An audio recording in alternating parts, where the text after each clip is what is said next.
சென்னை கீழ்ப்பாக்கம் அரசு மருத்துவமனையில் நடத்திய ஆய்வின் போது மருத்துவமனையில் நிலவும் குடிநீர் தட்டுப்பாடு குறித்து நோயாளிகள் புகார் அளித்ததைத் தொடர்ந்து மாலைக்குள் முழுமையாக ஆய்வு செய்து அறிக்கை சமர்ப்பிக்க டீன் மற்றும் ஆர்எம்ஓவுக்கு அமைச்சர் அருண்ராஜ் உத்தரவிட்டுள்ளார்.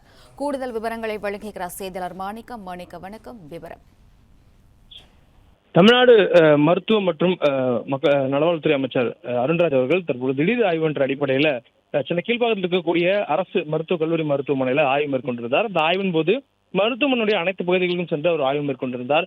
புதிதாக கட்டப்பட்டிருக்கக்கூடிய கட்டடம், அதே போன்று பழைய கட்டடங்கள் இருக்கக்கூடிய அனைத்து பகுதியும் சென்றிருந்தவர் அங்கு பிரசவ வார்டில் பணிபுரியக்கூடியவர்கள் பணம் கேட்கிறார்கள். குழந்தையை பார்ப்பதற்கு உள்ளே செல்வதற்கு அனுமதிக்க வேண்டும் என்றால் அவர்களுக்கு கணிசமான தொகைகள் வேண்டும் என்று கேட்கிறார்கள்.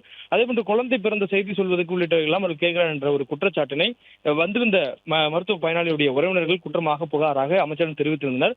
உடனடியாக அது குறித்து மருத்துவமனையுடைய டீன் மற்றும் ஆர்எம்ஓவிடம் விசாரித்த அமைச்சர் அவர்கள் மீது நடவடிக்கை எடுக்கப்பட்டதா என்று கேள்வி எழுப்பியிருக்கிறார். மேலும் நேற்றைய தினமே இந்த புகார் வந்ததாகவும் அதன் அடிப்படையில் 4 மருத்துவ உதவியாளர்கள் உள்ளிட்டவர்களை பணியிடை நீக்கம் செய்யப்பட்டிருப்பதாகவும் அமைச்சருக்கு தகவல் தெரிவித்தனர். மேலும் இதுபோல் எந்த இடத்திலும் வரக்கூடிய மருத்துவ பயனாளரிடம் யாரும் பணம் கேட்கக்கூடாது என்ற அறிவுறுத்தலை கொடுத்து, அது மட்டும் இல்லாமல் தலைமையிலிருந்து இதுபோல் எப்போது வேண்டுமானாலும் ஆய்வுக்கு வருவோம், அவ்வாறு வரக்கூடிய நேரங்களில் முறையாக அவருடைய பணிகளை ஒவ்வொருவரும் செய்ய வேண்டும் என்பது அவருடைய கடமை. அதன்படி அனைவரும் பணியாற்றும் வகையில் அறிவுறுத்த வேண்டும். மேலும் மாலைக்குள்ளாக மருத்துவமனை முழுவதும் இருக்கக்கூடிய அனைத்து இடங்களுக்கும் நேரில் சென்று டீன் மற்றும் ஆர்எம்ஓ முழுமையான ஆய்வு செய்து அறிக்கையினை வழங்க வேண்டும் எனவும் அறிவுறுத்தியிருக்கிறார்.